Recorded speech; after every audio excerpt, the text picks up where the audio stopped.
أعوذ بالله من الشيطان الرجيم بسم الله الرحمن الرحيم.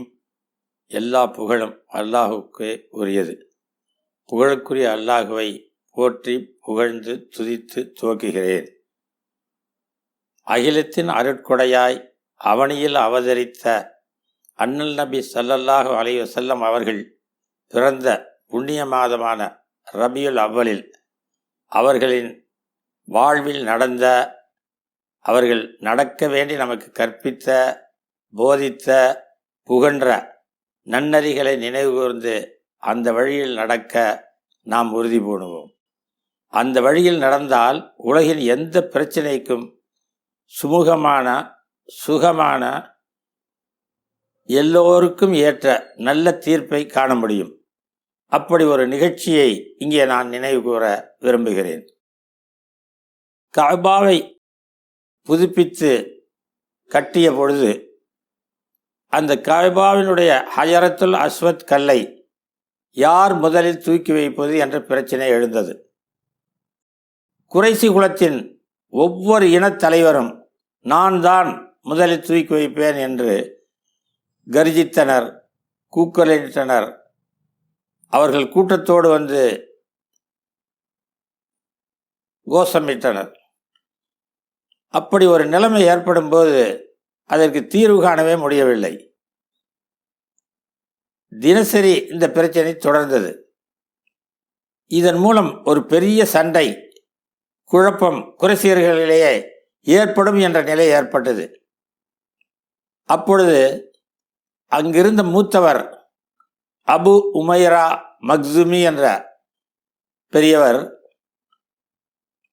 நாளை காலை பொழுதில் யார் முதலில் கஅபாவிற்குள் நுழைகிறாரோ, அவர் என்ன சொல்கிறாரோ அந்த தீர்ப்பை கேட்டு அனைவரும் நடப்போம் என்று கூறினார்.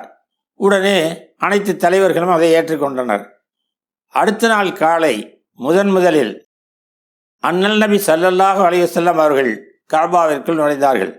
அப்பொழுது அண்ணல் நபி ஸல்லல்லாஹு அலைஹி வஸல்லம் அவர்களுக்கு நபித்துவம் வரவில்லை. அவர்கள் ஒரு சாதாரண மனிதராக இருந்தார்கள். அந்த சாதாரணமாக மனிதராக இருந்த காலத்திலும் மக்களின் நம்பிக்கைக்குரியவர்களாக இருந்தார்கள். அதனால் மக்கத்து மக்கள் அவரை அல் அமீன், நம்பிக்கைக்குரியவர் என்றே அழைத்தார்கள். அல் அமீன் வந்து விட்டார், அல் அமீன் வந்து விட்டார் என்று அங்கிருந்த மக்கள் எல்லாம் குதூகலமாக அவரை வரவேற்றார்கள். வந்த அண்ணல் நபி ஸல்லல்லாஹு அலைஹி வஸல்லம் அவர்களிடம் நடந்த செய்திகளை சொன்னார்கள். அண்ணல் நபி ஸல்லல்லாஹு அலைஹி வஸல்லம் அவர்கள் சிறிது நேரம் யோசித்து உடனே தன் கையில் தன்னுடைய உடலும் இருந்த சால்வையை விரித்து அதில் எல்லா இனத்தலைவர்களையும் கல்லை தூக்கி வைக்க சொன்னார்கள். கல்லை தூக்கி வைத்து எல்லா இனத்தலைவர்களும் ஒன்று சேர்ந்து அப்படியே தூக்கி கஅபா உயரத்தில் எந்த இடத்தில் வைக்குமோ அந்த உயரத்திற்கு அனைவரும் தூக்கி பிடிக்க அண்ணல் நபி ஸல்லல்லாஹு அலைஹி வஸல்லம் அதை அப்படியே கஅபாவில் பொருத்தினார்கள். பிரச்சினை மிக சுமூகமாக தீர்ந்தது. கஅபாவில் ஹஜரத்துல் அஸ்வத் கல் வைக்கப்பட்டது. இப்படித்தான் ஒவ்வொரு பிரச்சனைக்கும், அது எந்த பிரச்சனையாக இருந்தாலும் சுமூகமான தீர்வை நபிகள் நாயகம் வாழ்விலே நடத்தி காட்டினார்கள். அவர்கள் மொழிந்த ஒவ்வொரு மொழியும், ஒவ்வொரு சொல்லும், ஒவ்வொரு செயலும் பிரச்சனைகளுக்கு தீர்வு காணும் சிறந்த முறையிலேயே இருந்தது. அதை பின்பற்றி நடந்தால் நாமும் இன்றும் நம் வாழ்வில் சுமூகமான தீர்வை காணலாம், சுகமாக வாழலாம். அந்த நிலையை எய்த அனைவரும் உறுதி பூணுவோம். அல்லாஹ் நமக்கு நல்ல புரிவானாக.